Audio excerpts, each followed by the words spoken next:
Hey there, we are back. This is Pod and Deliver. I'm here with my brother Ruben, and we're here to talk about a book that we read recently. I think Ruben might have read it before I had. It's called How to Fail at Everything and Still Win Big by Scott Adams. And you might be thinking, what's this book about, right? And I'm going to tell you about the book in a minute, but I will say this, this side here, we look at mentors, coaching, teaching, gurus, and I look at Scott Adams. I don't know how you feel, Ruben, but he's kind of like a mentor to me. I watch his podcast daily. I've been reading his books. Maybe I'm becoming a fanatic in a good way. And so as I read this book about failure, I learned, wow, Scott Adams failed that much. And he does that throughout the whole book. He tells us things that he was part of and that didn't go well. But again, he's somebody that I look up to. And of course, if you don't know him, he's a cartoonist. He does Dilbert. He also, like I shared before, he's a podcaster. He's he's a very provocative speaker and so forth. Am I missing something, Ruben? Is there something else we could say about this? We could talk about the book any day now.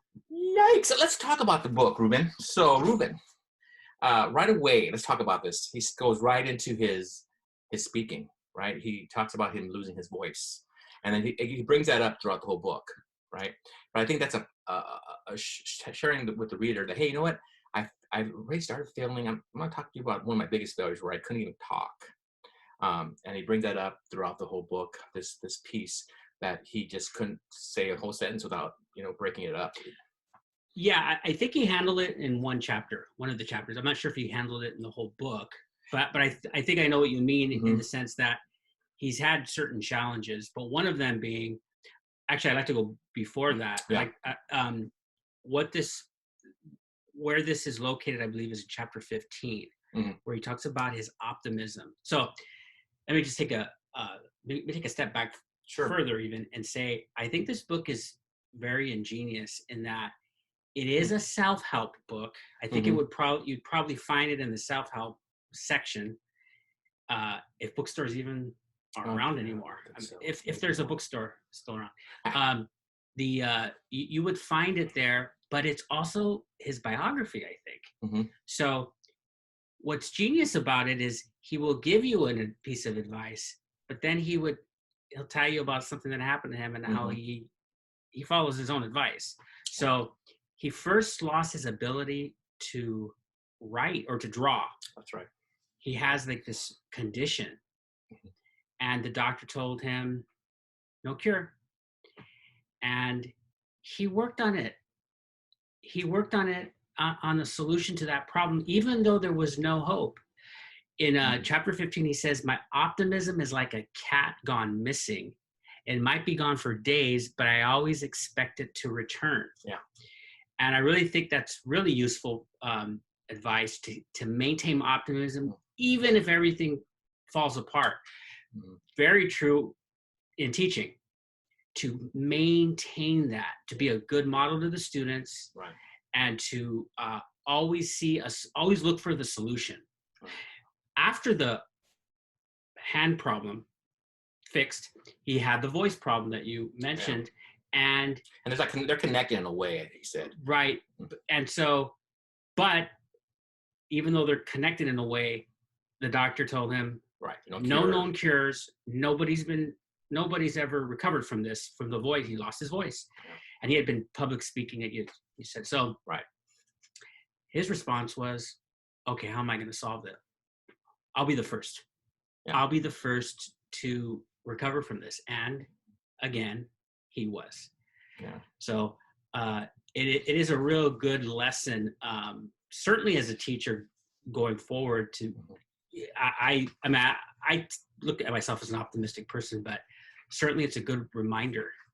Yeah. I think not only is it a reminder, but I think that he's not the only one who's felt hopeless at times, but then at the same time goes, you know what? I'm not going to feel hopeless. I'm going to go move, like you shared. I'm going to move forward, and I'm going to be the one, because he says like, I'm going to be that one in a million, right? Well, let me ask you something though, because it's easy to say. Yeah. But let's bring the focus back to teaching. Yeah. Let me ask you about a student or two. Have you ever looked at a student and thought to yourself, I don't want to use the word hopeless, but there's no getting through to that kid? Yeah, I mean, I can't think of a specific person. I remember the feeling though. I remember feeling that. I remember feeling, I don't know if this kid could do it. You know, I'll be honest with you. Even my own child, I thought, I don't think he's ever going to communicate. And then when it happens, and you're not part of it, you're like, wow, I was one of the doubters, right? But yeah, I mean, have you felt that way? I mean, you felt like, hey, this kid's not going to make it. No, while I have felt like students have been out of my control. Like there's nothing I can do for that student. In a way, it takes some pressure off me. Yeah. I'm thinking I can't constantly grow frustrated or you know, right. Feel just that helpless feeling. I don't Right. need to worry in that respect, but it gives me a new outlook on this issue in that I can look at every kid, even the kid that I feel like I don't know if I can get through to them, Right. and say there is a solution, even for the real tough ones. I'll be the first. Maybe maybe if all the teachers are saying this about this kid, maybe I'll be the first teacher to get through. It's good. It's optimistic, but I think it's a good strategy. And I think you've had those kids though too, where a teacher will come to you and go, "How did you get to them?" Right?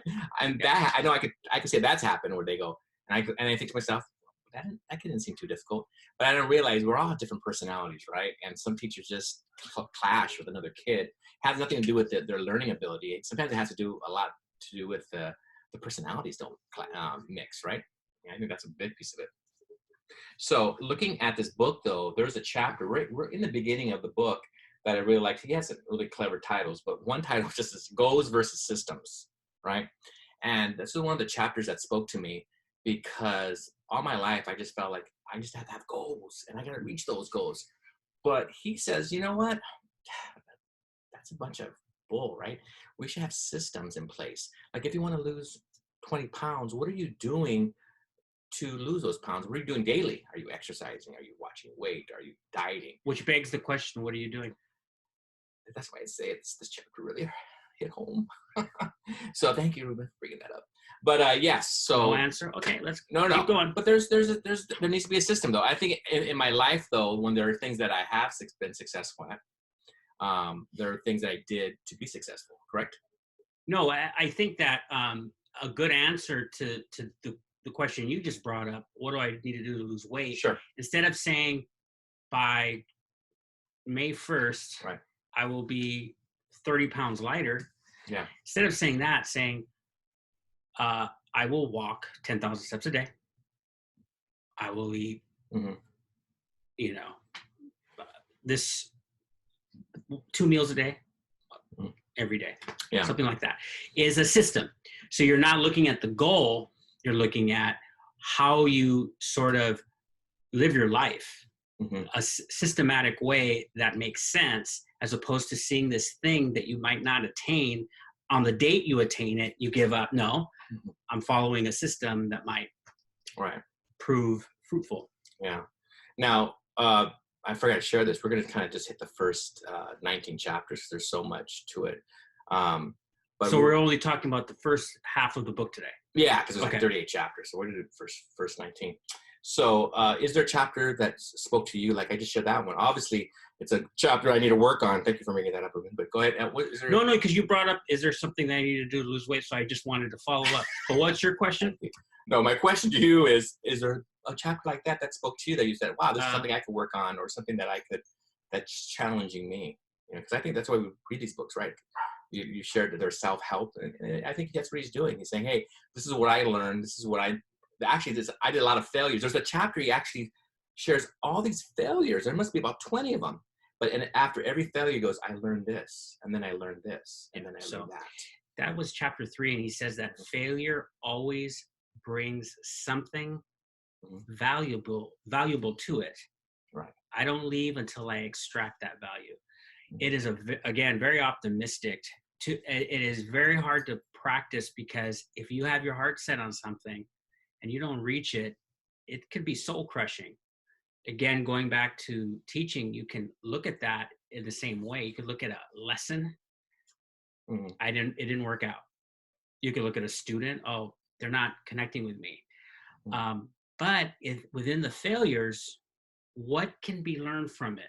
Maybe the failure was a happy accident too. You got to look at that. Again, the biography aspect of this is very interesting because there's a moment in the book. I don't think it was that chapter, but later on in the book, he talks about losing his job at Pac-Bell, or not losing his job, but not being able to advance.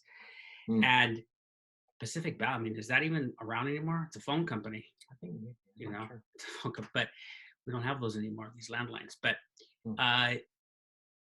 what that did, though, was it allowed him more time to work on comics, cartooning. Right. And so it was success. So his failure at Pac-Bell gave him opportunity to, part-time at least, to work on his comics. And you know what? That is also something that you can teach a student. That is something you could teach a student, because especially when it comes to their grades, or a project, something that they turned in, is like, what are we gonna learn from this? How do we pick ourselves up? They're in their formative years. They're still working out some of these things. For sure. As you're sharing, I was thinking about obviously each chapter. This is kind of a book that if you really want, and I think there's even actually a chapter that says, hey, if you're this far in the book, if you're reading here, you're doing well. You're in a good place. And I like that, because I felt, oh, good, I've got chapter 7. I'm not sure it was 6 or 7. And then, but I would say most of the chapters, if I was being real honest with myself, I would say, wow, if I really apply this, even in my teaching, in my personal life, it's gonna make some changes. You know, one thing he talks about, which I felt uncomfortable with, I'm not sure if I agreed with it at first, and tell me what you think. It's the chapter 10, Selfishness, Illusion. And he says, we need to be selfish. And when he's talking about selfish, he's talking about, hey, take care of yourself first before you're able to take care of your family and so forth.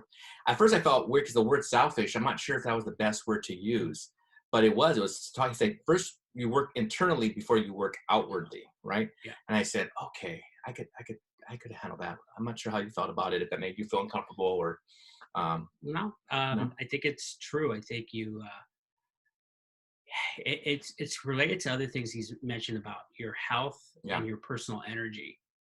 That's something you need to preserve, because without that, nothing else is going to follow. Nothing else is going to what? Actually, here's a quote. Together. I mean, that's good that you're saying, because that's exactly what he says. He says, the most important form of selfishness involves spending quality time on your fitness, eating right, pursuing your career, and then still spending time with your family. It's not like you're ignoring your family, your friends. It's just that, hey, take care of those things you need to take care of, right? So, yeah. Now, was there a chapter that you felt like, hey, this is something I want to work on, or something? I have one more I'd like to, before I know the time is running up, but one more I'd like to cover, and that is chapter 1. Wow. Talked about very clever little passage moment. He he mentions that, yes, he's going to give advice in this book, but he warns the reader not to just be wary of his advice, because after all, he's just a cartoonist. And, you know, who takes life advice from a cartoonist? Yeah. And also, he's getting paid for this. So that's a red flag there on his advice, as far as you taking his advice too seriously. And what's interesting about that is the opposite effect happens. I actually trust him more when he says that, because he's willing to admit those things. It ingratiates yourself, you know, it ingratiates the reader to him. Doesn't it make you feel like, well, he's just like me, right? I mean, so now he's not up here. It's not something where I'm like, oh, you know what? He knows it all. But at the same time, he's saying, hey, who am I? But in a way, he's saying, who am I? I'm just like you, right? Because as I'm reading, I'm like, oh yeah, I felt those things. I think that way. So I'm able to identify with him quite a bit. I will say one thing though. There's a chapter on energy. I just had to share it. I believe it's chapter 11, and it's called the energy metric. I'm not sure if you remember that chapter, Ruben, but he talks about. It's a good chapter. Well, because I was just talking about the energy. yeah. But I mean, he specifically dives into different aspects of hey, you know what? He looks for things to bring him energy. He hangs around with people that are giving positive pieces. You know, he surrounds himself, you know, with you know, even music and books he reads. because he wants to have that positive vibe. And I'm thinking, wow, there's sometimes, I remember, I'm going to be honest with you, I love the Los Angeles Dodgers, as you know, and everybody around me was saying, no, they're not going to do it. And I told them at one time, stay away from me. I know they're going to do it. Quit being negative. And guess what? I also think that, there you go. I think as we wrap this up, I think that that goes along with teaching and the stress of teaching is that you should find something that increases your energy and joy. For some sports, like you said, Dodgers, what music, things that get your mind off it, because it could get very negative in this, especially right now, the online platform we're using. It can be tough, so it's good to get away and build your energy. So for sure. Well, you know what? We have some more chapters, but we're going to wait till next time, because this is a book, like I said, 38 chapters. But there's so much to grab into, and we're just taking pieces right now. We're hitting different chapters. But next time we get together, we're going to hit the last 19 chapters and conclude the book. And I'm hoping after this, you'll say, hey, I'm a better teacher. Maybe I'm a better person. Maybe I'll check out Scott Adams' podcast. I think it'd be valuable. That's it, Rube. We're good.